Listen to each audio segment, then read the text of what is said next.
2 weeks ago, we picked up this Pomsky. His name is Flurry, and he's only 11 weeks old, but looks like he's getting pretty big. So as many of you know, puppies need to be entertained, and otherwise they can start to get into trouble.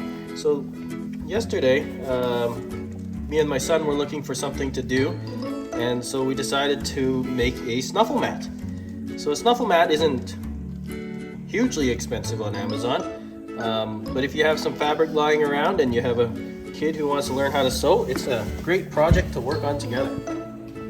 So this is a snuffle mat that me and my 7-year-old Declan started to make the other day. And this is actually a very excellent project to do with a 7-year-old because he can kind of just sew however he wants and cuts however he wants, and it turns out great. So what we did was we just cut out a whole bunch of fleece. We had some extra fleece lying around, and we cut out different shapes and sizes of fleece and just piled them one on top of the other. And the trick to making one of these is that you actually have to start with the smallest piece and you sew this one to the next piece. If you go the other way, starting with the biggest piece, you're gonna end up with a problem because you won't actually be able to fit this whole pile of material under your sewing machine.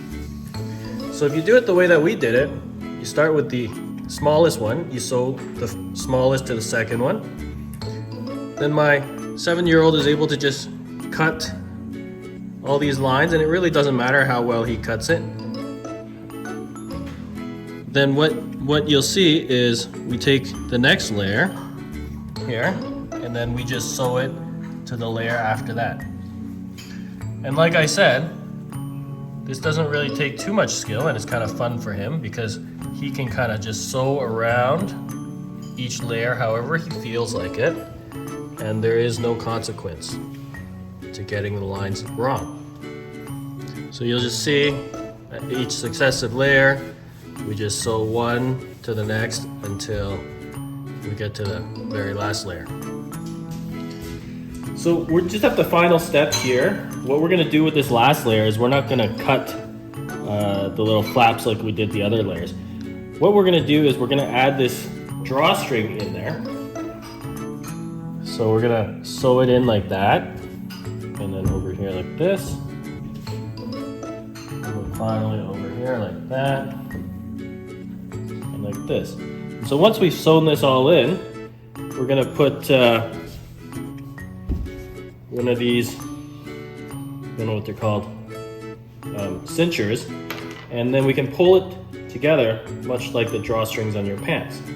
And it's gonna pull this whole snuffle mat together and make hiding the food a lot easier and keeping the food in there a lot better. So this is gonna be the most challenging part for Declan to do, because what he has to do is he actually has to sew along here as close as he can get to the string without actually sewing on the string.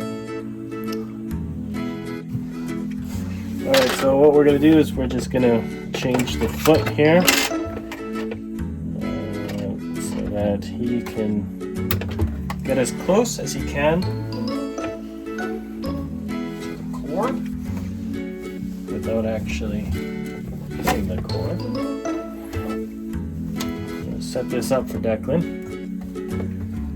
We're gonna tuck the cord under there and have it on this side. All right, you ready, Declan? So what do we do?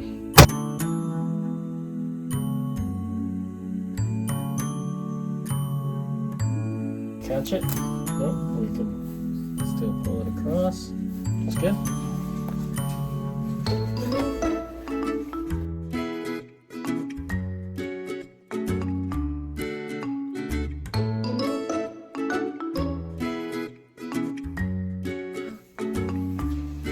And unfortunately, he got too close this time and we can't really pull it out, but we can see that it gets stuck right about here.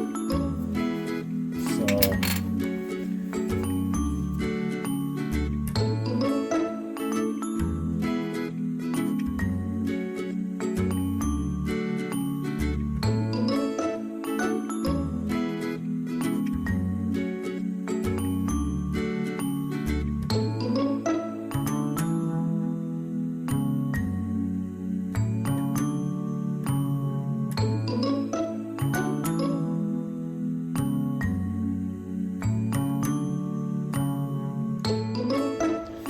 Alright, so Declan has finished sewing up these this string in here, and all of these sleeves are loose and we can retract all the string.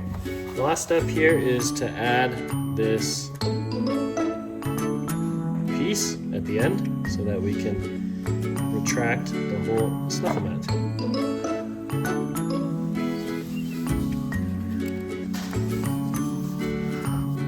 I'm just using a hairpin here because it makes it a lot easier to pull things through. Oh.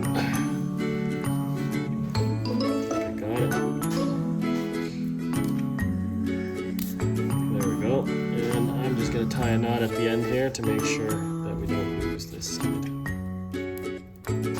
Alright, let's see if it works. The moment of truth.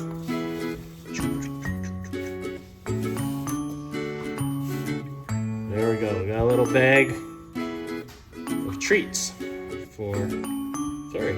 So we're going to fill this up, and when Flurry wakes up from his nap, we're going to see if this works. Alright, Flurry, moment of truth.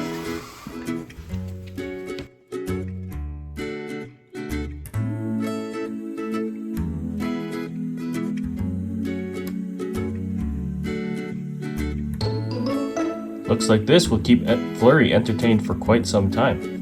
If you enjoyed this video, please like it and subscribe below.